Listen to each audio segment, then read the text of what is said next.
நீராறும் கடலுடுத்த நிலமடந்தை கெழிலொழுகும் சீராறும் மதனமென திகழ்வரத கண்டனிதில் எக்கணமும் அதில் சிறந்த திராவிடனல் திருநாடும்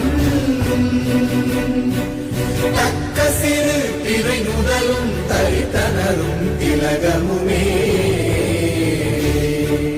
அத்திலக வாசனை போல் அனைத்துலகும் இன்பமுற எத்திசையும் புகழ் மணக்க இருந்த பெரும்